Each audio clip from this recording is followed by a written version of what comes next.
मैं तेरी अर्धांगिनी भाग 7। ऋषिकेश, चौधरी पवन। शादी की तारीख पक्की हो गई थी। आने वाले शिवरात्रि के दिन शिवराज और आराध्या की शादी होनी थी। शिवरात्रि को सिर्फ 4 दिन बचे थे और शादी पूरे रीति रिवाज से होनी थी, इसलिए सबने आपस में काम बांट लिए थे। शादी तक शिवराज की पूरी फैमिली आराध्या के घर ही रहने वाली थी। क्योंकि टाइम कम था और काम ज्यादा, इसलिए सब ने काम को आपस में बांट लिया था। रात को आराध्या के रूम का सीन। आराध्या शिवांश को खिला रही थी, तभी शिवराज उसके कमरे में आता है। उसके हाथ में शिवांश के लिए खाना था, लेकिन आराध्या को खिलाता देखकर उसके कदम रुक जाते हैं। आराध्या शिवांश को खिलाते हुए कहती है, आपको पता है बेटू, जब हमने आपको अपनी गोद में लिया ना, तो ऐसा लगा जैसे दुनिया की सारी खुशी हमें मिल गई हो। और जब आपके रूप में हमें हमारी सारी खुशियां मिली है ना शिवांश, हम कभी भी आपको खुद से दूर नहीं होने देंगे। अपने बच्चे को तो हमने खो दिया, लेकिन आपको नहीं खो सकते। हम नहीं जानते कि मिस्टर राठौड़ हमारे बारे में क्या सोचते हैं, और हम वो जानना भी नहीं चाहते, क्योंकि हमें कोई फर्क नहीं पड़ता कि कौन हमारे बारे में क्या सोच रहा है। हम तो बस इतना जानते हैं कि आज से आप हमारे बेटे हैं और हम आपकी माँ। शिवराज चुपचाप आराध्या की बातें सुन रहा था। उसे इस बात का बुरा लग रहा था कि किसी और के कहने से उसने आराध्या पर शक किया। आराध्या को क्या क्या सुना दिया, जबकि आराध्या बिल्कुल भी वैसी नहीं है। आराध्या शिवांश से बात करने में इस कदर खो चुकी थी कि उसे शिवराज के आने का कुछ पता ही नहीं चला। वह बस शिवांश को खिला रही थी और उससे बातें कर रही थी। शिवांश भी एक टुक आराध्या को देख रहा था। वह उसकी बातें बड़े ध्यान से सुन रहा था, जैसे उसे सब समझ आ रहा हो कि आराध्या उससे क्या क्या कह रही है। शिवराज उन दोनों को देखकर दबे पांव कमरे से बाहर निकल जाता है और अपने कमरे में चला जाता है।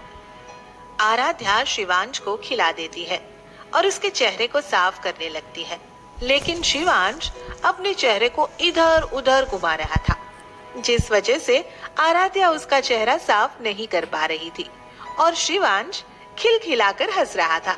आराध्या उसकी हंसी में कहीं खो सी गई थी। जैसे तैसे उसने शिवांश का चेहरा साफ किया। आराध्या शिवांश को थपकी देकर सुलाने लगती है। थोड़ी देर के बाद थपकी की वजह से शिवांश सो गया। आराध्या उसे सही से लेटा देती है और खुद भी उसके पास लेट जाती है। थोड़ी देर में आराध्या की भी आंख लग जाती है। शिवराज के रूम का सीन। शिवराज इधर उधर करवट बदल रहा था। शिवांश के बिना उसे नींद नहीं आ रही थी। शिवांश के साथ सोने की आदत थी। कुछ सोचकर शिवराज आराध्या के कमरे में जाने के लिए अपने कमरे से बाहर निकलता है। वो बस यही सोच रहा था कि आराध्या के कमरे का दरवाजा खुला हो, ताकि वो शिवांश को देख सके, और संयोगवश आराध्या डोर बंद करना भूल गई थी। शिवराज दबे पांव अंदर आता है और अंदर का नजारा देखकर उसके चेहरे पर मुस्कान आ जाती है। शिवांश ने अपना चेहरा आराध्या के दुपट्टे में छुपा लिया था और आराध्या ने भी उसे खुद से चिपका रखा था। दोनों सुकून से सो रहे थे। दोनों के चेहरे पर सौम्य मुस्कान थी। शायद वो लोग कोई प्यारा सपना देख रहे थे। शिवराज खुद से कहता है, कितने प्यारे लग रहे हैं दोनों। हमने तो सोचा था कि हम शिवांश को अपने साथ लेकर जाएंगे, लेकिन दोनों इतने सुकून से सो रहे हैं कि इन्हें परेशान करना नहीं चाहते हैं। पर शिवांश के बिना हमें नींद नहीं आएगी। एक काम करते हैं, हम भी यहीं सो जाते हैं और सुबह इनके उठने से पहले हम यहाँ से चले जाएंगे। शिवराज जाके शिवांश के बगल में सो जाता है। उसकी नजर सोती हुई आराध्या पे पड़ती है। आराध्या बहुत दिलकश लग रही थी। उसके गुलाबी होठ और भी गुलाबी हो गए थे। शिवराज का दिल जोरों से धड़क रहा था। वो बड़ी शिद्दत से आराध्या को देख रहा था। आराध्या को देखते देखते शिवराज की पलकें झुकने लगी और वह गहरी नींद में चला गया। अगली सुबह आराध्या के कमरे का सीन। शिवांश जग गया था और वो अपने हाथ पैर चला के खेल रहा था। वो कभी शिवराज को देखता तो कभी आराध्या को। उसने खुद को आराध्या के दुपट्टे में उलझा लिया था। प्रेरणा शिवांश को लेने के लिए आराध्या के कमरे में जाती है, लेकिन अंदर का नजारा देखकर उसकी आंखें हैरानी से बड़ी हो जाती है। आराध्या और शिवराज अभी भी सो रहे थे और शिवांश आराध्या के दुपट्टे में लिपटा खेल रहा था। प्रेरणा अंदर आती है और शिवांश को अपने साथ लेकर चली जाती है। जाते जाते उसने डोर बंद कर दिया। नींद में ही शिवराज और आराध्या एक दूसरे के करीब आ जाते हैं।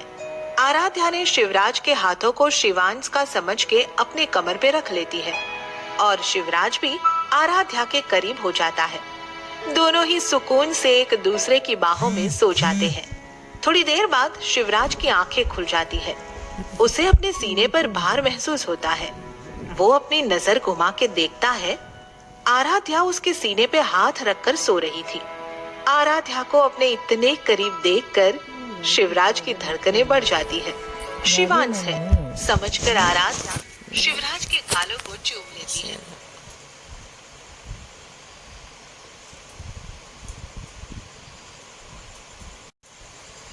और उसे अपने करीब कर लेती है। आराध्या के अधर को टच को खुद के ऊपर महसूस करके शिवराज की धड़कनें एक बार फिर बढ़ गई। लेकिन आराध्या का टच शिवराज को सुकून भी दे रहा था। शिवराज ने अपनी आंखें बंद कर ली और आराध्या के एहसास को शिद्दत से महसूस करने लगा। शिवराज अपने मन में सोचता है, ना जाने क्या है आप में जो हमें आपकी तरफ खींचता है।